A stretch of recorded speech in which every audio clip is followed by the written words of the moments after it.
ఏపీలో school బస్సులకు fitness checking జరుగుతోంది. జిల్లాల వారీగా నిర్ణీత ప్రదేశాల్లో స్కూల్ బస్సులను చెక్ చేస్తున్నారు.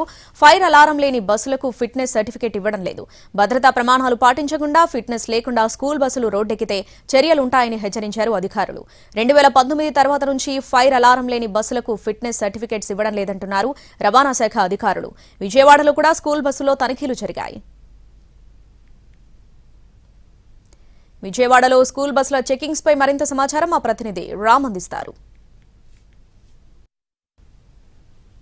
ఏపీ రవాణా అధికారులు స్కూల్ బస్సుల యొక్క ఫిట్నెస్ లను చెక్ చేస్తున్నటువంటి పరిస్థితి అయితే ఉంది. ఇటీవలే ఫిట్నెస్ సర్టిఫికెట్లు కూడా అప్లై చేసి బస్సులన్నీ కూడా వచ్చినటువంటి పరిస్థితి. అలాగే ప్రతి సంవత్సరం కూడా ఏ బస్సులను అయితే బయటికి అంటే స్కూల్ పిల్లల్ని తరలించడానికి వాడతారో ఆ బస్సులకి సంబంధించినటువంటి ఫిట్నెస్ ఎలా ఉంది, ఎలాంటి అన్నీ అందులో ఉండాలి, అందులో ఉండేటటువంటి ఎక్విప్మెంట్స్ ఏ ఉండాలి, అలాగే వాటికి సంబంధించి ఏమేమి చెక్ చేస్తారు అవన్నీ కూడా పూర్తి స్థాయిలో అన్ని వెరిఫై చేయాల్సినటువంటి పరిస్థితి అయితే ఉంటుంది. ఖచ్చితంగా సేఫ్టీ మెజర్స్ అయితే ఖచ్చితంగా ఉండాలి ఇందులో. ఇక్కడ మనతో పాటు మోటార్ వెహికల్ ఇన్స్పెక్టర్ మూర్తి గారు ఉన్నారు. సార్ చెప్పండి, ఏమేమి చెక్ చేస్తారు ఇందులో? ఈ స్కూల్ బస్సుల విషయంలో ఫిట్నెస్ ఉందా లేదా అని చెక్ చేస్తాము.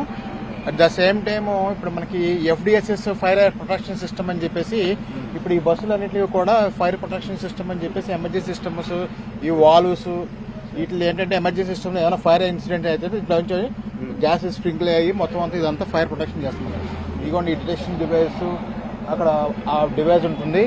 దీని ద్వారా మనకి ఫైర్ ఏమైనా యాక్సిడెంట్ లాంటి జరిగినా కానీ ఇమీడియట్ గా ఈ ఫైర్ ప్రొటెక్షన్ సిస్టమ్ ద్వారా అలారం వచ్చి మనకు మొత్తం అంతా ప్రొటెక్షన్ చేయాలి.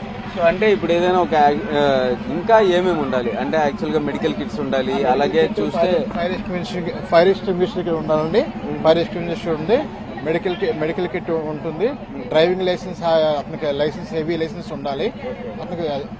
ఇంకా అంటే సహజంగా వీళ్ళు డ్రైవింగ్ కి సంబంధించినంత వరకు డ్రైవర్ ఫిట్నెస్ కూడా కొంత చూడాల్సిన పరిస్థితి కూడా. డ్రైవర్ ఎక్స్పీరియన్స్ మనకి ఉండాలంటే 3 years ఎక్స్పీరియన్స్ మనం ఉండాలి. హెవీ లైసెన్స్ మన 3 years ఎక్స్పీరియన్స్ ఉండే దాన్ని మనం కన్సిడర్ చేస్తాం. సో అది డ్రైవర్ కి కూడా హెవీ లైసెన్స్ ఉండాలి, అలాగే 3 years ఎక్స్పీరియన్స్ కూడా ఉండాలి అని చెప్పేసి చెప్తున్నారు. మొత్తం ఏవైతే ఉండాలో పర్టికులర్ ఎక్విప్మెంట్స్ అన్ని కూడా కంప్లీట్ గా బస్సులో ఉండాల్సినటువంటి పరిస్థితి అయితే ఉంటుంది. మీ స్కూల్ బస్సులో ఏమేమి ఉండాలి అనేది మీకు ఏమైనా తెలుసా? కొంచెం కేరింగ్ గా ఉండాలి, అంటే ఏమైనా అయినా కానీ అలా చూసుకునేటట్టుగా ఎల్లట్టుగా. ఇప్పుడు స్కూల్ బస్సులో ఎలా ఉండాలి, డ్రైవర్ ఎలా ఉండాలమ్మా? కేర్ఫుల్ గా డ్రైవ్ చేయాలి. బస్సులో ఏమేమి ఉండాలమ్మా? సేఫ్టీ మెజర్మెంట్స్ ఉండాలి. విద్యార్థులకు కూడా కొంతవరకు నాలెడ్జ్ ఉందని అయితే మనం అయితే చెప్పొచ్చు. అయితే ఇంకొక పక్కన ఖచ్చితంగా బస్కి సంబంధించినంత వరకు అటు బస్సు ఫిట్నెస్ అలాగే డ్రైవర్ ఫిట్నెస్ కూడా పూర్తి స్థాయిలో మోటార్ వెహికల్ ఇన్స్పెక్టర్స్ అయితే చెక్ చేస్తామని అయితే చెప్తున్నారు. కెమెరా పర్సన్ మురళితో రామ్, NTV, విజయవాడ నుంచి.